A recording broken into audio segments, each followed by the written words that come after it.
Violent anti-Semitic protests break out on college campuses across the country, and we have exclusive video of Speaker Mike Johnson, who's had enough, and he says he's going to do something about it in Congress.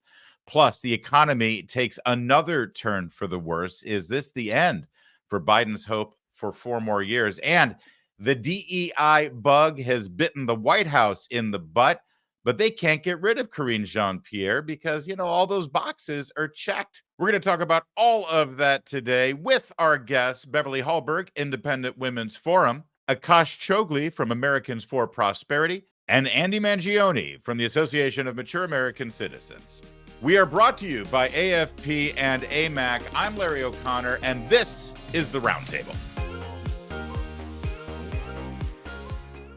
And we begin this week's roundtable with an exclusive sneak peek of Salem News Channel's This Week on the Hill with Tony Perkins and Speaker Mike Johnson.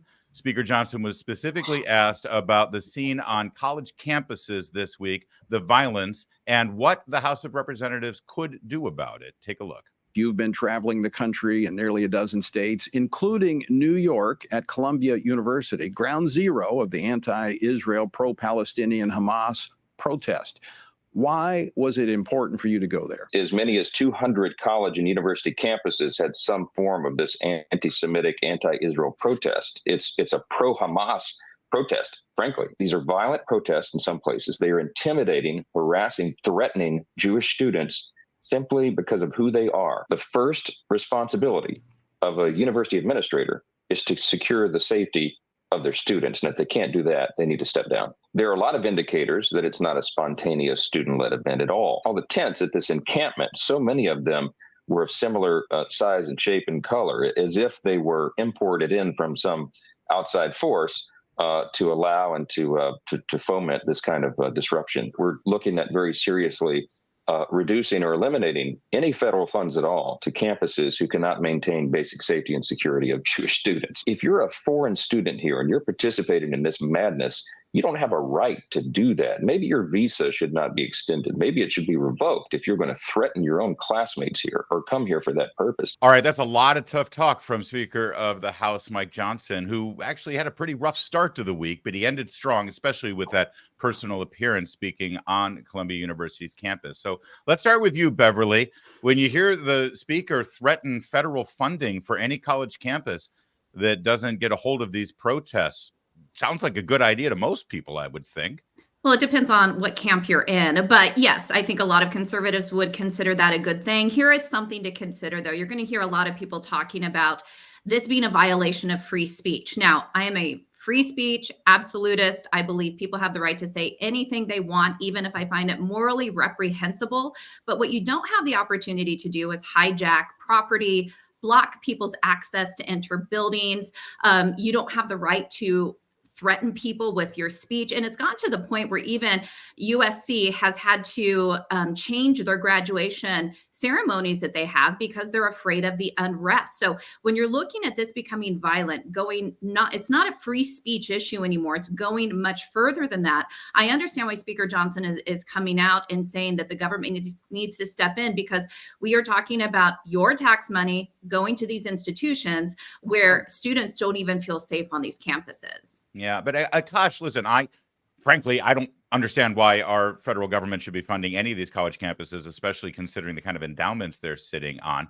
But ultimately, part of my, republicanism tells me that maybe this shouldn't be something that the Congress does. That should be the states involved in this. States need to get a handle on it. I think it's both, Larry, which is that Congress is far too involved in college campuses to begin with. As you mentioned, we spend far too much money, far too many tax dollars currently flow to universities. We have stretched student aid boundlessly up into the middle class. It's way beyond what it was meant to be. And it clearly is subsidizing all kinds of nonsense on college campuses. And so we're badly in need of higher education reform in this country in general. These protests and the behavior of these students, I think, really just underscore that, right? There are major questions about what's going on these campuses. And as Beverly alluded to, it goes way beyond free speech. You can have even abhorrent views in this country, right? It's a free country. And these pro-Hamas protesters, frankly, do have abhorrent views. But if they're peacefully exercising their right to free speech, that's okay. It's clearly gone way beyond that. Students are being assaulted. They can't guarantee the safety of Jewish students on campus. And so not only do I think members of Congress and the federal government need to reconsider, our tax dollars flowing to these campuses, but also to the extent that these are happening on public university campuses in certain states, those are state employees. When professors are on campus and other administrators, other employees, those are state tax dollars. Those are state institutions. And so by all means, state governments have a responsibility there as well to not only, again, protect the free speech rights of students, but foremost, protect the safety of students, faculty, and others on campus. Well, and it's been noted, certainly, that most of those states where we're seeing the worst protests are dominated by Democrats. They're blue states. Andy, let's bring you in here, because one of the things that burns my behind, and I think it might burn those of the membership of AMAC, is that this comes at the same time Joe Biden is trying to take federal dollars to pay off people's student loans. So these are the people that I'm having to pay for their tuition. Are you kidding me? Exactly. First, I just wanted to say good for House Speaker Johnson for calling out Colombia's president. He's looking like, Speaker Johnson, that is looking like the adult in the room. He was demonstrating leadership while the so-called leader of Colombia was kowtowing to these terrorist supporting protesters. Yeah. Larry, it's just when you look at, I've got 2 kids in college right now. My wife and I opened up 529 accounts when they were infants. We put a little bit of money away there. Wasn't a lot, but we did it for 20 years, and we've got their college tuition covered now. And I'm not the only one who does this. But if you're going to take tax dollars and subsidize these kinds of kids and these kinds of so-called academics at these so-called prestigious institutions, it's a slap in the face of every American taxpayer and every American parent who struggled to put their kids through college, whether they saved for it or tried to cash flow it. It's obscene and it's absurd, but that's pretty part and parcel for this administration. Yeah, and Akash, I do also want to follow up. I agree with Andy. I think it was a really strong performance by Speaker Johnson when he needed it, by the way. He also mentioned the idea that there are foreign students on student visas who are now participating in these things. And I mean, that is a federal issue. And frankly, I think that he's got a point. I hadn't even thought about it this week, but he's got a point. You're here on a student visa as our guest. Maybe you should rethink it if you're going to come here and then protest our country and protest against our allies. Well, to be clear, I don't think Speaker Johnson is questioning anybody's right to protest. Speaker Johnson has been a long defender of free speech. He, of course, has a background in constitutional law. He's a rock-ribbed conservative, and I think he's demonstrating those principles in that interview, which is, one, again, upholding the rule of law, upholding the right to free speech. But again, yes, if you are not an American, but you're on American soil, committing acts of violence and threatening students, I think by all means, there should be some reconsideration of what exactly we're doing here. I think these are, as you note, questions for Congress, and I'm glad that Speaker Johnson is stepping up and taking a leadership role here, because again, I think he's an eloquent voice for the conservative cause. I think this is a unifying issue, not just for conservatives, frankly, but for Americans of all stripes who care about having a productive higher education system, who care about protecting free speech, but who also care about common sense values in our country. And so I think it's an important point at an important moment. You're right. And important to draw that contrast from really the equivocation that we saw from President Biden, who barely said anything. And when he did, it's like, well, both sides have a point. Thank you, by the way, for correcting me. You're right. This isn't about protesting. This is about the violent protests, the trespassing, the violations of the law. Beverly, what about that? And listen, this is what I'm worried about. They're trying to recreate the 60s, right? And my worry is that the Republicans they're going to be Lyndon Johnson. They're going to be the man. They're going to be the old grumpy men who are saying, get off my lawn. And they're trying to instill some sort of energy and enthusiasm with young voters who really don't know what they're doing, but they just know that the grownups and mom and dad, they're always wrong. Is that what we're seeing here? Republicans do have to be careful about this in the narrative that's out there. Now, I think one thing that does benefit them is something that you brought out already, and that these are organized events. And when you actually talk to the people who are protesting, if you ask what they stand for, they say, well, free Palestine. Then you ask, well, what is this university doing? They can't answer that. They don't even know what the word divest means, even though they talk about divesting from Israel. So I think as you dig more into What are they actually standing for? What's going on? And I think this angle that the majority of Americans feel very strongly about is that we should stand up for Jewish people in this country. I don't care if you're Republican. I don't care if you're Democrat. The majority of Americans find anti-Semitism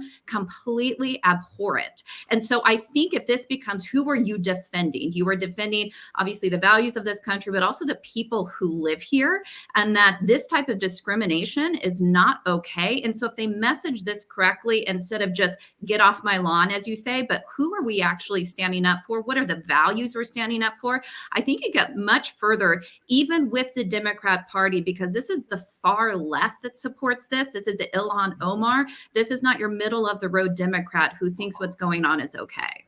We're going to let that be the last word on this portion of the discussion and Speaker Johnson's strong statement. But we've got more about these protests, about what we saw, and about some states where the police have had enough before it even gets started. And we're going to talk about that coming up next. For 2 decades, conservatives have chosen to partner with Americans for Prosperity to expand freedom and opportunity. AFP's grassroots movement has been delivering real, tangible results at the local, state, and national level to improve the lives of millions by lowering taxes, removing burdensome regulations, and expanding school choice, just to name a few wins. With more than 4 million advocates and local offices around the country, Americans for Prosperity is the largest, most effective grassroots organization in America. Now AFP is taking on Bidenomics and fighting to secure the border. See how you can join the movement to reignite the American dream at americansforprosperity.org. Well, these college protests continued to get bigger and louder and uglier and violent in some cases.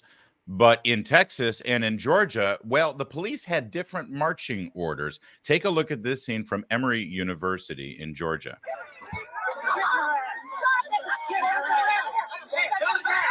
Get on.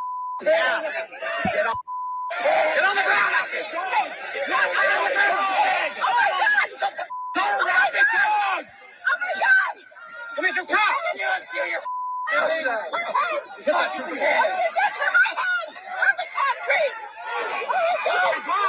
Oh my God. You people are fascists. You are Hitler. You are laughing dogs. Shame on you. May you never live another day. I am a professor. This is an Emory professor, everyone. I am a professor. In the comics. You're rabid dogs. I don't mean to laugh, but there's something about screaming, I am a professor of economics while you're getting handcuffed by the police that just sort of seems sort of funny to me. Beverly, listen, again, back to the question of, because you work in media training and media imagery communications, when that imagery is played over and over and over again, see, I look at it through my perspective, the cops are the good guys there. Yeah. But does this have a deteriorating effect on those of us who do want law and order on these campuses? You do have to be careful. Now, apparently, yeah, if you're a professor of economics, it's your get out of jail free card for some reason. I'm not sure how that applies to resisting arrest. I'm a professor of economics. Apparently, a professor is the most noble thing they can think of these days on the left, which is not too surprising. But there is an optic element of this. Now, this, as you were saying, was on Emory campus. When you look at what took place in Texas, you saw the riot gear that police wore. I actually was against that optically. It's not going to benefit in these little snippets. It's not going to benefit the police to see that. I understand we want them to be protected, but here's what you have with social media. When you have a TikTok, Instagram, fill in the blank of whatever, they're going to take these 10 to 15 second clips, take it out of context, not show that these police officers probably talked to this professor many times before it got to this point. And so, yes, this is going to be used to try to show that the police are in the wrong, that the right is in the wrong, these horrible red states are in the wrong. And so, yes, there is an optic challenge with social media. And by the way, that's not what we had decades ago when these protests were started for different reasons. You didn't have these little snippets in social media. So it's a different ball game. Yeah. But Andy, listen, people watch the protests go on.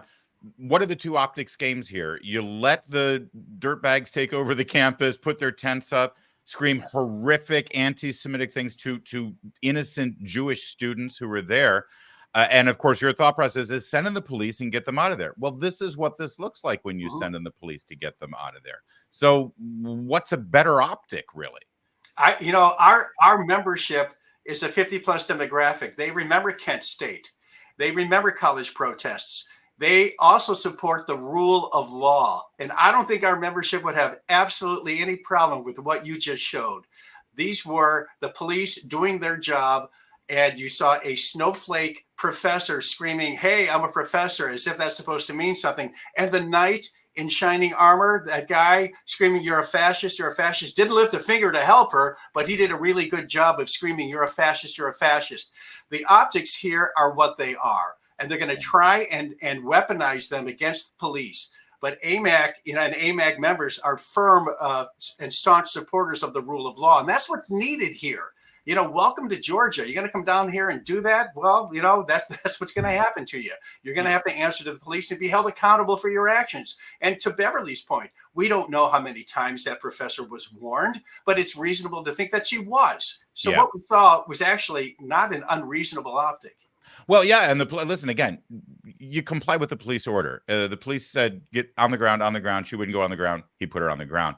But Akash, your organization, Americans for Prosperity, I first knew about you because you were so important in helping the Tea Party movement and giving support to people who were protesting in the early days of the Obama administration about the unbelievable and unwarranted spending. There were a lot of protests there. The thing about the Tea Party is it was all peaceful. It was all rule of law, and we left a place cleaner than we found it, right? That's exactly right. I'm sure many of the folks watching this show were part of those protests, right? There were thousands of people at some of these rallies, but it was never violent. It was never anything like that. And I think, as Beverly and Andy pointed out, the context matters here. We have no idea how many times this lady was warned. I laugh. I believe the person holding the camera was shouting that the police are Hitler in this instance, which for pro-Palestinian, pro-Hamas protesters who are celebrating the slaughter of Jews to be alleging that somebody else is Hitler is pretty interesting. But there's no irony on the left when they're dealing with things like that. There's no sense of self-awareness. But again, I think all of the context here matters, and that's what we as conservatives have to make sure that people are aware of, right? And Beverly made this point, which is that optically people are going to draw conclusions from 15-second segments, but again, Governor Kemp in Georgia, Governor Abbott in Texas, Speaker Johnson, these conservative leaders have long championed free speech. AFP has worked with all of them. Every single one of these people that we just mentioned, AFP has worked in states at the federal level. Our activists have partnered with them to promote and protect free speech on college campuses. These are the same places that criminalize hate speech and all these other things. And so protecting free speech is important. But when that protest crosses a line into violence and threats, then this kind of thing is justified. And if I could, Akash, I believe you've also worked with Governor DeSantis in Florida, as well as the president of University of Florida, former Senator Ben Sasse. So take a look at this letter that was handed out to protesters when the encampments began on the University of Florida. And I'll read it out to you. It's very clear. It says allowable activities, speech, expressing viewpoints, holding signs in hands. Then it gives a list of the prohibited activities, including amplified sounds, demonstrations inside buildings, littering, camping, sleeping, unmanned signs, blocking areas. It got basically everything that we're seeing up in Columbia and Yale. And then the most important part at the bottom, consequences for non-compliance. Individuals found responsible for engaging in prohibited activities shall be trespassed from campus. Students will receive a 3-year trespass and suspension. Employees will be trespassed and separated from employment. Right back to you, Akash. That Ben Sasse is the president of University of Florida, and of course, that's under the oversight of Governor Ron DeSantis. That's how you do it. That's what we expect. That's normal. That's how you run a civilization. Not just a civilization, but specifically a college campus. And Ben Sasse has been absolutely phenomenal at the University of Florida, doing the things that make a college campus what it's supposed to be, a place of free expression, of exploration, of learning, of people having dissenting opinions. That's exactly what being great on this issue looks like from Ben Sasse. I think that's a model for other universities and frankly for professors and others that are participating in these protests as well, that there is an opportunity to be heard if you go about it the right way and respect the rights of others. Beverly, this was the dominant story this week. And I think when all is said and done, it doesn't help the Democrats. It doesn't help Joe Biden. Will this be the dominant story going into next week, or do you think that the powers that be are starting to say, yeah, this needs to end? I think it's going to slow down a lot. The question is, will MSNBC and CNN cover it, or is it just going to be Fox? But I even had a thought about this. Let's say you were a USC student. Your freshman year, you didn't get to have a normal freshman year because of COVID. Yeah. Maybe you had to stay home and watch on a screen. Now your commencement is ruined because of these protests. If you're a student in Florida, you didn't have any of this. It was a very, very different experience. And so I do think you have these parents, again, regardless of how they vote, they don't want this for their kids. But these protests are taking place on college campuses because this is where the very progressive left has got its start and has grown, and that is where they're taking it. But I do think that they have gone too far, and we're going to see the pendulum swing more in the other direction. Yeah, I think you're right. And Andy, my daughter asked, she's a college graduate, but she asked me literally yesterday on the phone, she's considering going to graduate school. And she said, Yale has a really good program. And I said, you know what? Ask me next week, because this is not the week to ask me that. And I don't think I'm alone. I think people really are second guessing the whole idea of sending kids to colleges like this, if this is what it looks like.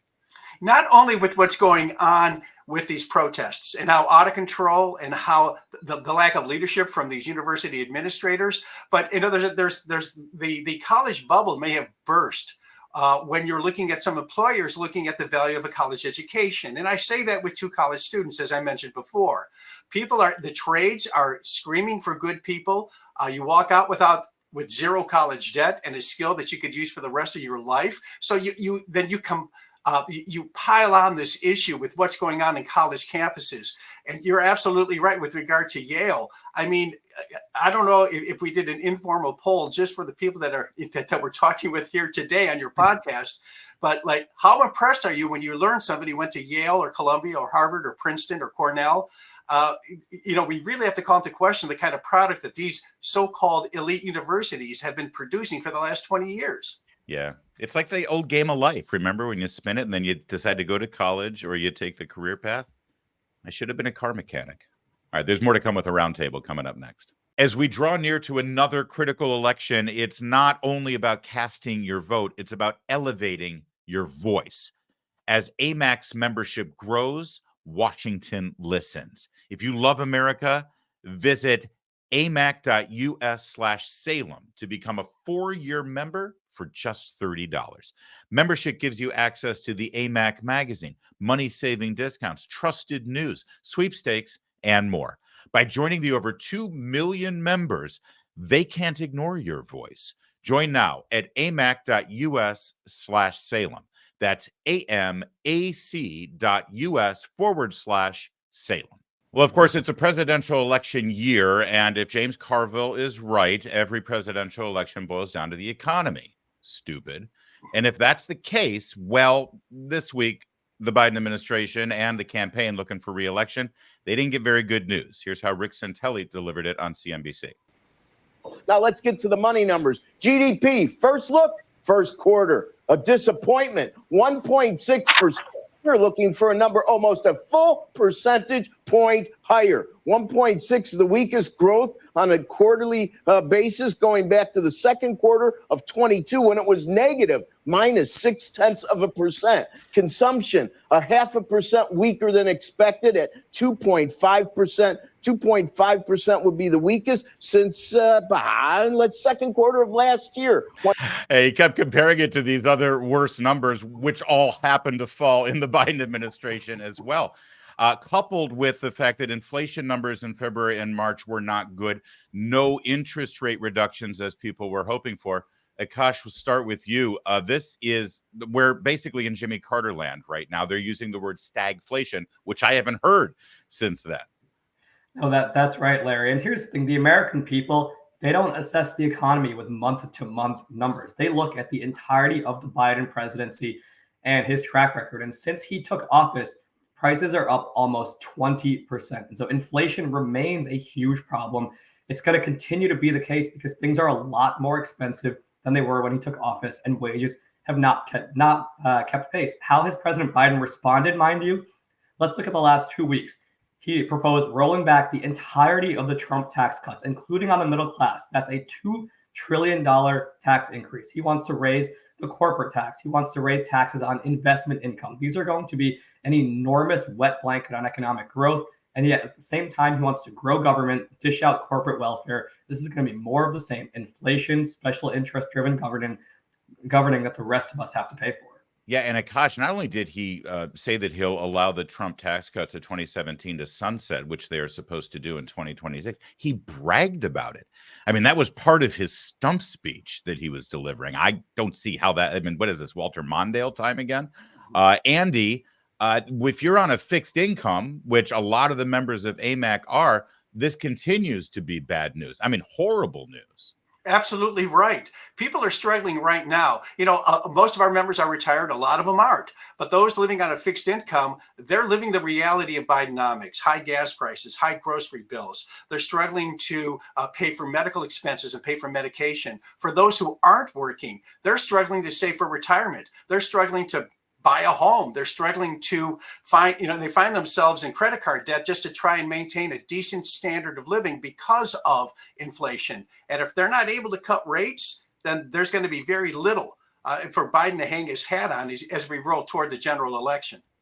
Yeah, and Beverly, this is also hurting families, millennials who would like to buy a home. They can't afford to still, which used to be sort of the regular sort of move into the middle class or upper middle class. If you reached into your 30s and you were married and starting a family, it's unattainable right now. And I think people are putting the pieces together and saying, yeah, it's because of these policies over the last few years. Well, I think it's so funny that the Biden administration continues to talk about the economy doing well and trying to spin this.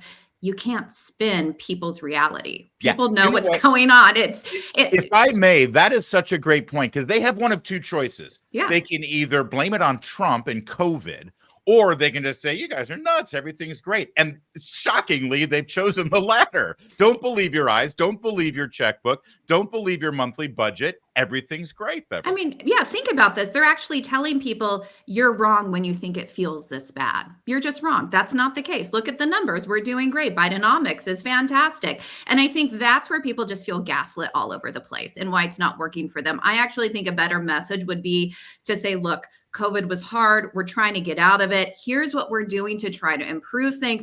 Talk about this more being the struggle, but that you're the fighter who's trying to help navigate it. That to me would be the better angle. And just to talk about what you were saying with millennials or young people trying to buy homes, the interest rates are a huge problem for people trying to enter in the housing market. And also this, more people are using credit cards than ever before because they can't pay for things based on their paycheck. That interest rate is a big deal when it comes to credit card debt, again, the housing market itself. But the Biden administration, while they want to lower it, they know that's going to impact inflation. If they lower it too much, too drastically, they're in a tough position, and telling people that the reality is not true is not the answer.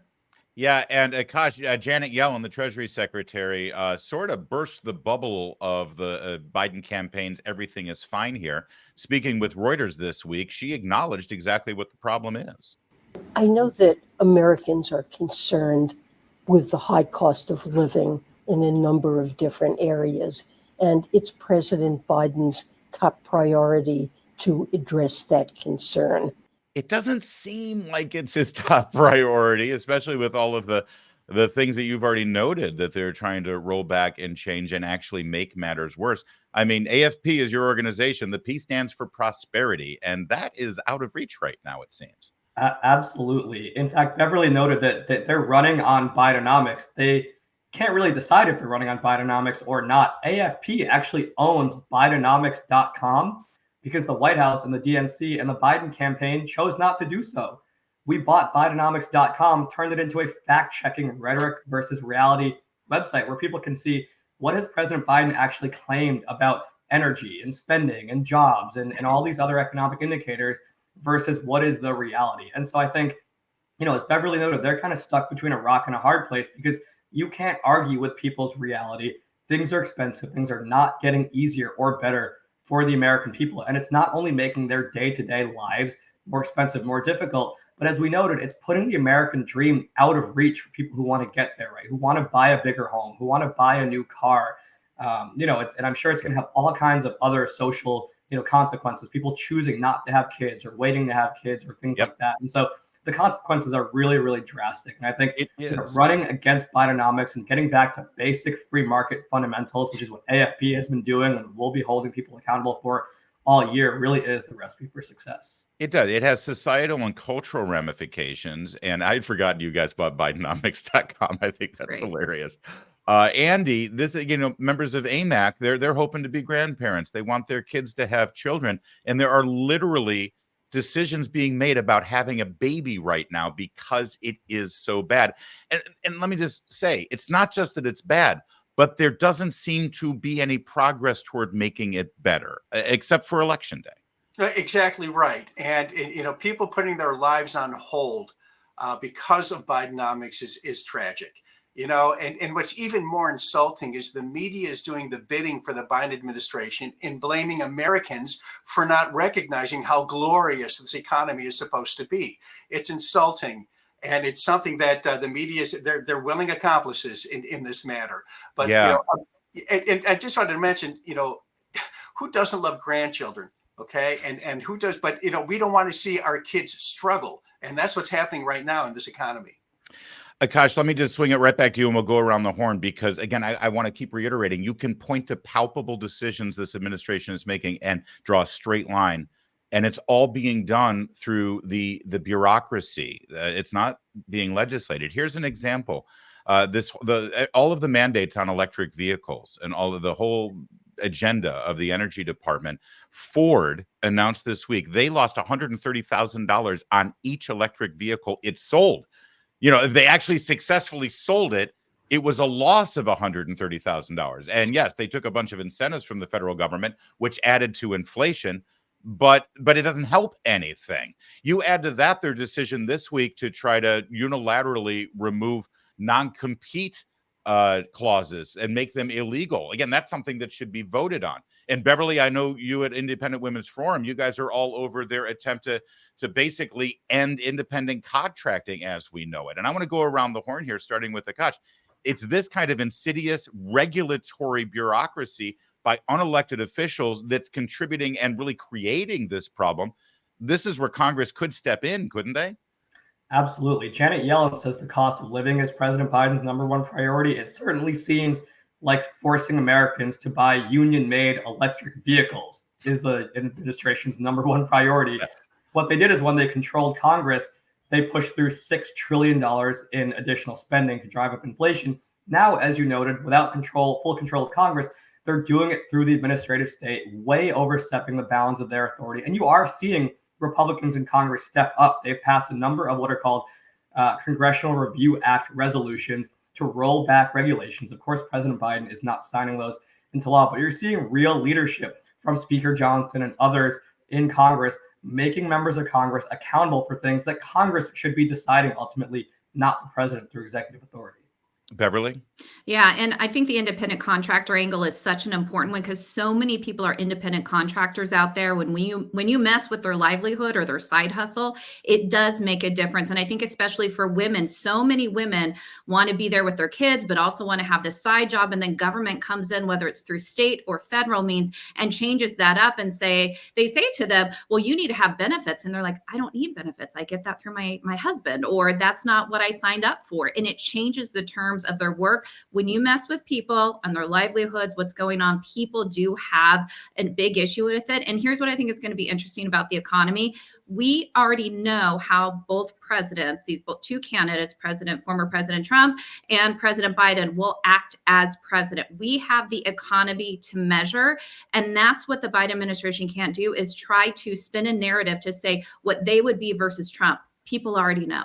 Yeah, great point. And we'll have to leave it there. But Andy, I promise you'll lead us off in our next segment on the roundtable. Let's look at the week that was in terms of President Trump's days in court. Literally juggling 3 different trials this week, 2 of them in Manhattan, and then, of course, a day on the Supreme Court responding to the pending trial with regard to his activities on January 6th from Special Prosecutor Jack Smith. But first, in New York, I don't know who it is in the Trump campaign who brilliantly said, listen, if we got to be here, let's do some campaign events in Manhattan. But he stopped and an impromptu rally for Donald Trump at 6:30 in the morning with construction workers in Midtown Manhattan broke out, with construction workers chanting, "We love Trump" and "USA, USA." While he was there, Trump got the endorsement of the Builders Union in Manhattan. And then you had man on the street interviews such as this one from Newsmax. What's it like seeing so many Republicans in Manhattan, so many Trump supporters in Manhattan? Does that surprise you? No, not at all. It's turning now. Trump's turn again. What's your message to Joe Biden? F you. Okay, well, it doesn't get any more New York than that, does it? Andy, what do we think about just in terms of the political imagery, not the actuality of the trial and whether he's going to get convicted or any of that, but what he's doing politically while he's under fire with these court cases? He's appeared to be unflappable. I love the fact that he's suggesting a rally in Madison Square Garden and campaign stops in the Bronx. I mean, to talk to him, you wouldn't think that he's being distracted by these trials or that he's being so unfairly treated and that he's spending a lot of money to defend himself. And I think that quote from the construction worker pretty much sends up, almost 4 years of Joe Biden. I think a lot of people can relate to that comment. Yeah, I think, Akash, that might find its way into a political ad for the Trump. I could be wrong, but I'm pretty sure they might be working with it. No, that's totally reasonable, right? Which is that if this election is about Joe Biden will likely lose, right? His track record is absolutely horrendous. He's not fit for the job. And frankly, regardless of what your opinion is of the Trump trials, it seems like people aren't really thinking about, oh, Trump has said something obnoxious or offensive or things like that. Because that's not what's in the news, right? The trials are in the news and they might be chaotic and you might be upset about them. But then you turn around and look at President Biden's presidency, you see him on the stump, and it really makes you think twice. And so I think, exactly what that worker expressed is frustration with the state of the country under Joe Biden. I think that's what Republicans have got to be running on, which is that Joe Biden has caused chaos and created problems all around the globe. The economy obviously is particularly acute for America's working class, and that we know what success looks like. It's keeping taxes low, it's keeping regulations low, and we have a track record of success to point to with that. Yeah, and Beverly, this construction worker, despite the colorful language, he also said something very fascinating that you've already alluded to, and that is it's time for Trump to get back. In other words, we're not just imagining what a Trump presidency might look like as a challenger to an incumbent. For the first time in, I believe, about 150 years, the American people are choosing from one president, an incumbent, and another president who we've already experienced, and we know what it's like under him. Does that give Trump a major advantage here? It does. And I do think that these court appearances, these court cases are purely just campaign events for Trump himself. And this is why I think it helps him. And that is because so many people in this country actually feel that the government is against him, that everything is rigged, that there is this deep state.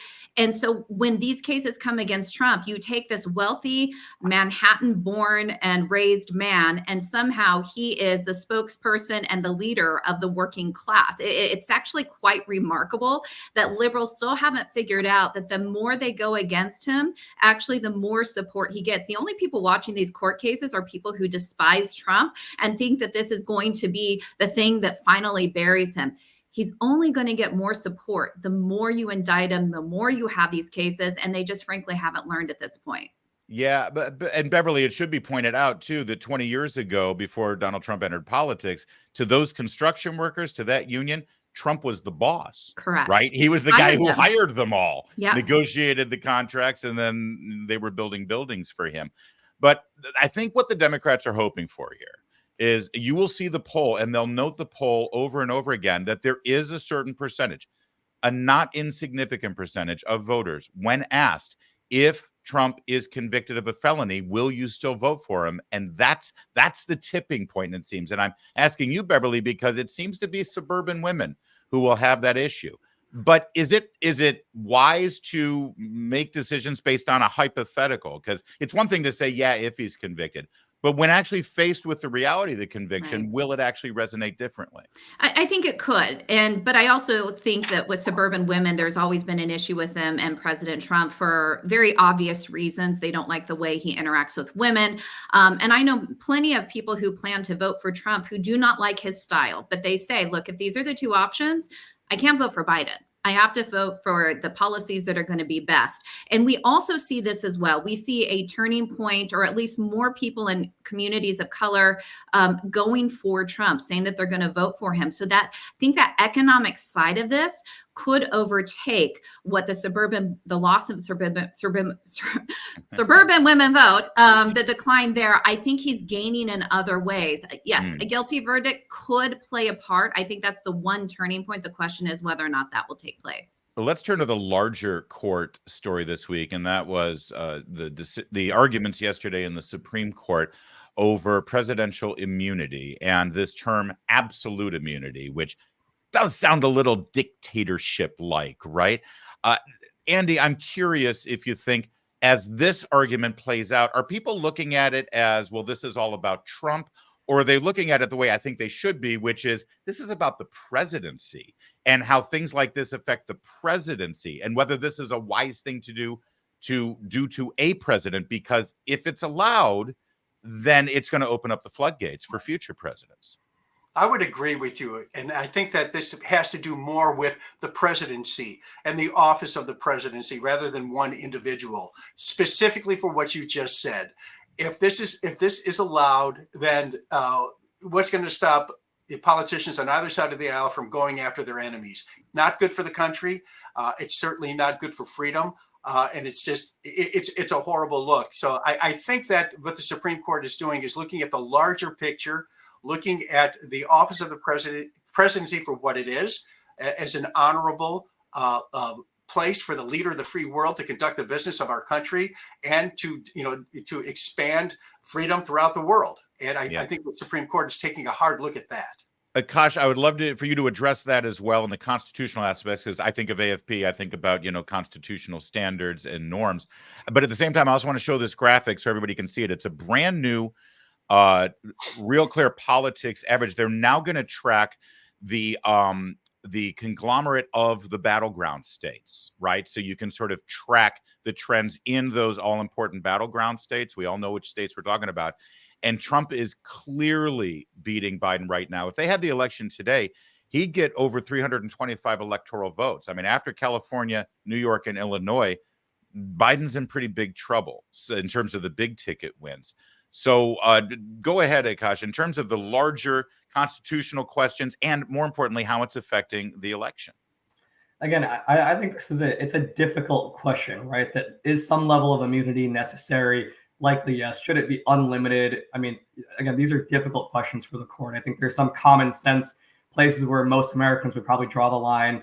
Obviously, there's a distinction between presidential conduct and personal conduct, but it is a question that's much larger than President Trump. Now, as far as how all of this plays politically, I think Beverly alluded to an important point, which is that people are weighing their economic concerns. Are they able to make ends meet, put food on the table, versus the chaos that they saw from President Trump and his personal behavior versus what they might get in a second term from either of these people. But I think the fact of the matter is that in these swing states in particular, right, the cost of living is going up. There's a lot of Hispanic families in a lot of these states. When you think of Arizona, Georgia, even Wisconsin, Pennsylvania, people who historically have been a little bit more lower income. And so economic concerns are very acute. And again, I go back to my prior point, which is that if this election is a referendum on Joe Biden and on the economy and on issues like the border, right, the things that are impacting people most directly, what they see and what they feel most directly in their communities, that's what we're hearing every day at Americans for Prosperity. We're out every single day talking to millions of voters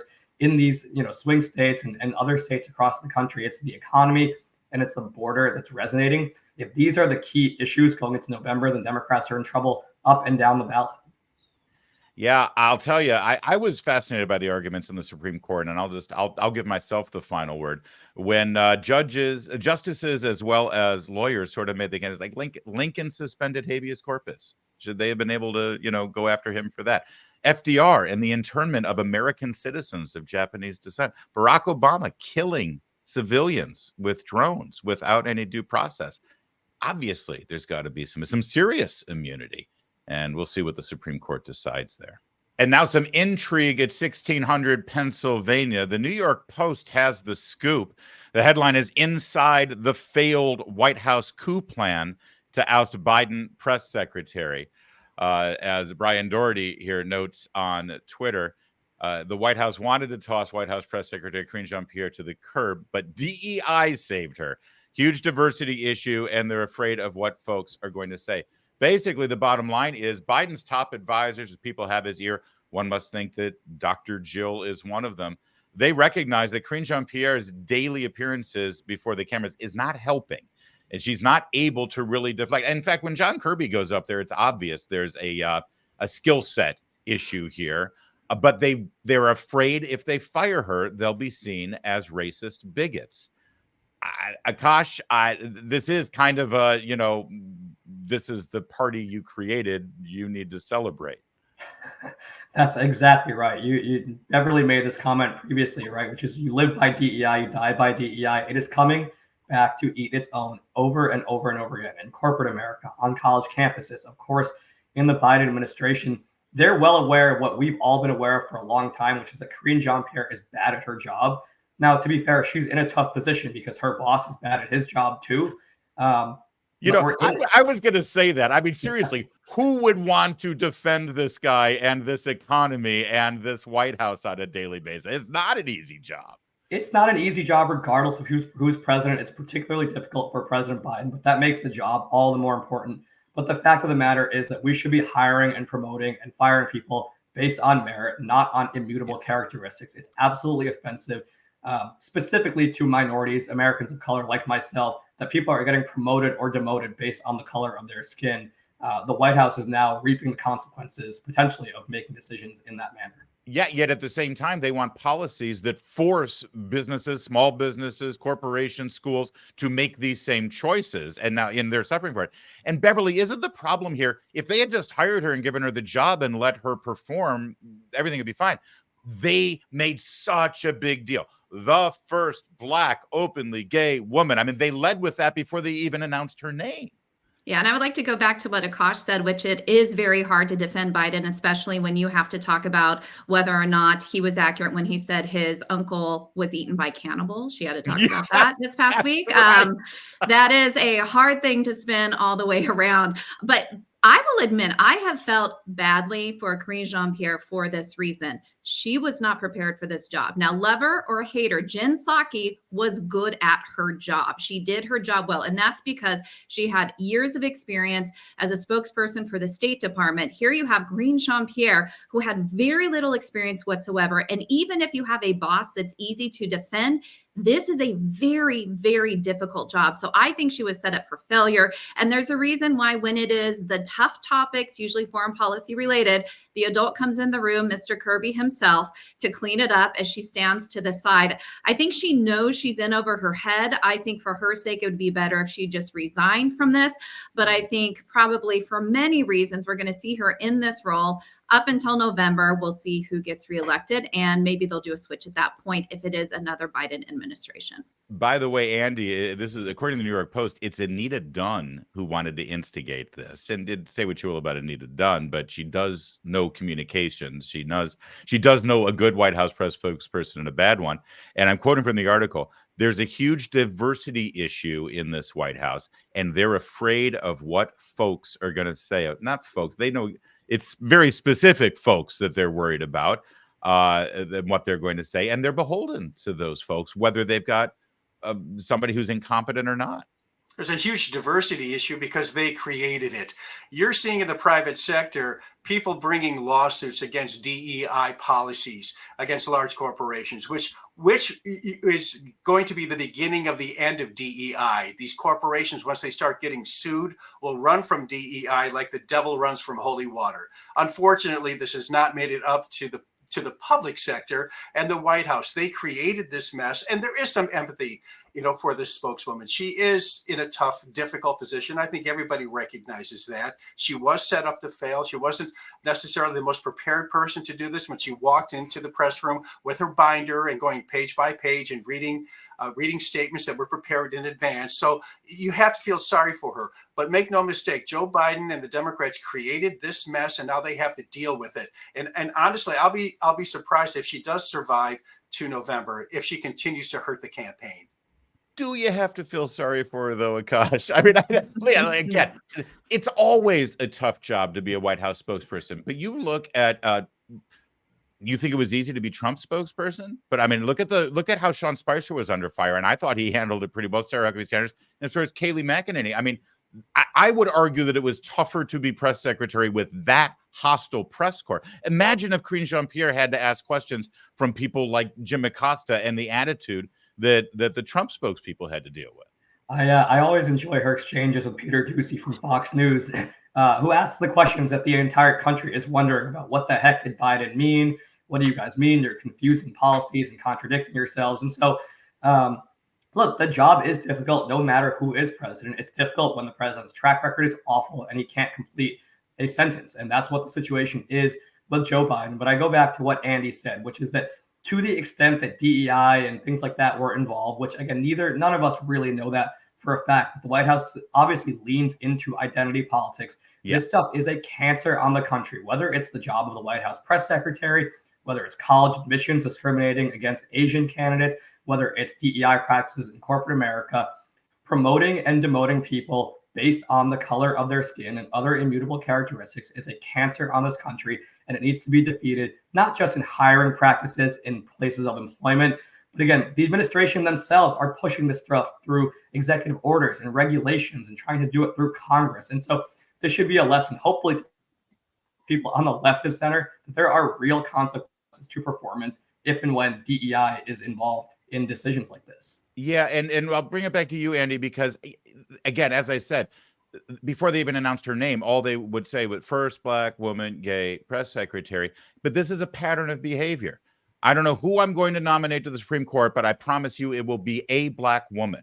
And whoever my running mate is, it will be a Black woman. And then when you do that, and then Kamala Harris acts like she can't put a sentence together, and she's, becomes a punchline.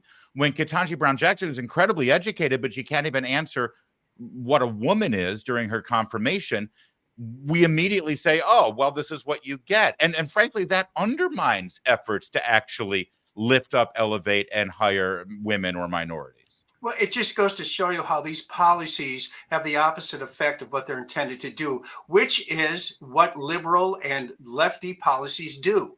They destroy everything they touch. They hurt marginalized people the worst.